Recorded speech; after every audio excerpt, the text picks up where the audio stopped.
Thankfully, we're still selling some sedans here in the US, and this is the new 2023 Nissan Altima. They did a very tiny facelift to this, and today we're gonna have a look at the front, side, and the rear and actually analyze this and see if we can see all the details that are new in this car. The engines are still the same. You have the standard engine at 188 horsepower from a 2.5 liter four-cylinder. You can get that with front or all-wheel drive, and then there is a 248 horsepower turbocharged 2-liter only available in the front-wheel drive SR model. The price range from about $26,000 to $36,000, obviously depending on what trim you choose.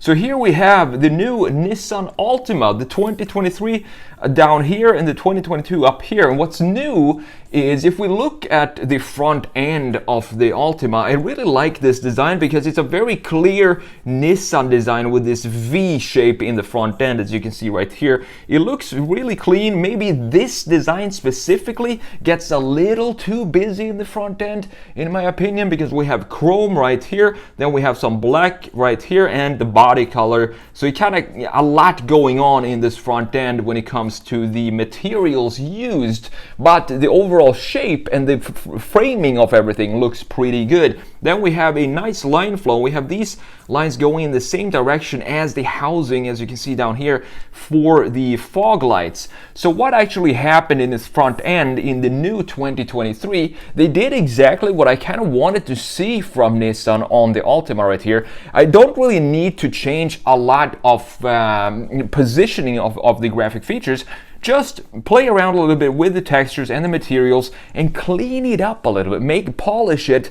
Don't make it look too busy in the front end. And that's exactly, I think, what they managed to do, to accomplish with the facelift. We have, as you can see, the headlights itself, it's a new, the outline is the same, but the insides are new. So we have new kind of graphics in here with, for example, the indicator is now part of the daytime running light in this piece. And it also looks like the interior color changed from kind of chrome up here in the old version to more blacked out, which I really like. And the same goes for this V shape in the grille. I think what they did in the 2023, just some subtle changes to the design, and it looks so much better in the 2023 model. So now we have this piece being black instead of chrome, and you know that I like that on pretty much every single car, unless it's a 60s or 70s muscle car. And then we have this piece also being kind of more integrated in the overall design, and the V doesn't connect in the bottom, so it doesn't have this curvature to it down here like we have in the 2022 model. Instead, it just goes from the hood, this line, then continues into this V shape and kind of disappears here in the bottom, and we have a new section in the lower part here as well. So this design, these curvatures here, we have a lot of curvatures going on, as you can see in the 2022 model, but here they kind of cleaned it up. So we have these lines now creating a nice framing for the grille that doesn't have a clear connection in the bottom, and that's totally fine for me. I think this looks really good. And in addition to that, this area is completely redesigned as well.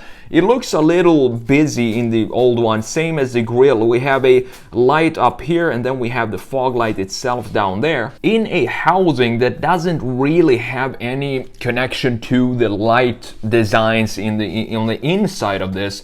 But now we have a much cleaner design. However, I can't seem to find a fog light inside of this. I don't think they put an actual light in here, and I'm not sure if this is functional air vent. It looks like there is a hole right here, so we have some airflow going into this, and it's not just a black piece. As you know, Nissan, the Nissan Z is very strict with not having fake vents.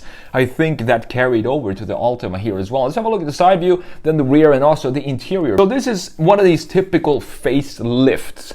It only focuses a lot, and maybe 95% in the front end. So there aren't really big differences here in the side view, but I like the styling of the Altima. It looks pretty clean. We have some cool lines going here, as you can see. Very typical Japanese styling to add some additional lines in the body of the car, but they connect to each other. So this line in the old 2022 kind of connects all the way to the rear end, and we have some nice flows in the rear bumper as well. And this specific treatment of the C-pillar right here, a graphic feature that kind of cuts in to the C-pillar and creates a nice interesting look of the greenhouse.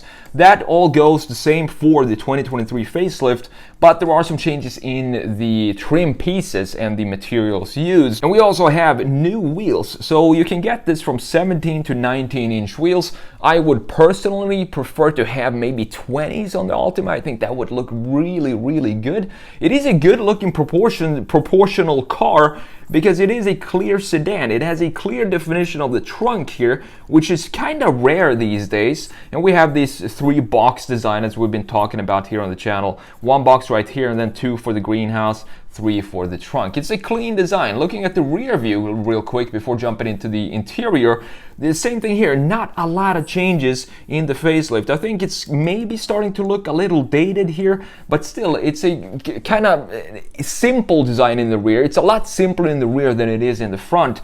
We do have changes in the body in the color of this diffuser, so we don't have a diffuser island down here, which is what I call it when they have this part being body colored and not connected to the rest of the body. Instead, in the new one, we have it being black. And of course, I think this looks a lot better than having this piece being body colored. And on top of that, it's just a squared out hole or framing of the lower part of the graphics, the exhaust and the diffuser. And that in contrast with this white color, I think it looks really, really good. These taillights, we have a nice kind of flow stretching into the shoulder line that dips down to the front end bumper, and then we have this very sharp outline of the taillights. It looks a lot like Nissan design. You instantly recognize this as a Nissan when you look at it. And the SR model, this is the old SR as you can see right here, and this is the new SR. They all have this wing or spoiler on the rear end. And also, in addition to the front end, they also added the new logo here, as you can see. So here's the old logo. Now they implemented the new logo onto the 2023 model. Quickly have a look at the interior. So you have a couple of changes here.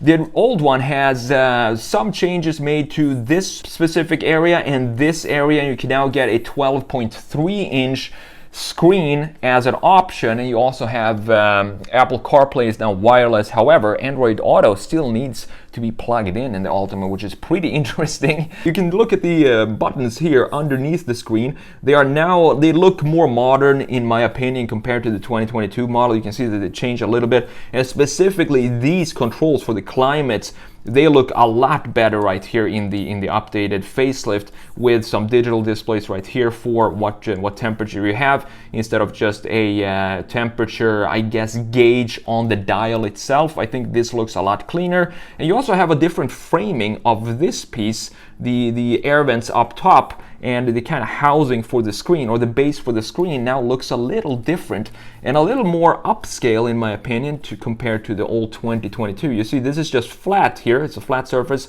doesn't have a clear kind of chamfer around it, but we do have that here with this piece, which I think looks really good. Same thing on the steering wheel. We have the old logo in the 2022, and that has now been refreshed to the 2023 logo for Nissan. Looks really cool as well, and very modernized version of the old chrome logo that we have for Nissan. I don't see any changes in the gauge cluster at all. That seems to be the exact same gauge cluster as the old 2022. We have analog gauges for the tachometer and the speedometer, and then we have a pretty decent side screen in the middle. And this, I have nothing bad to say about this type of setup. I kind of like it to have these two gauges analog, and then we have a screen in the middle which can show whatever information you need. So that's the update for the 2023 Nissan Altima. I think it's a great, subtle little update that I think make a big change, specifically obviously in the front end. Thanks for watching, and I'll see you in the next video.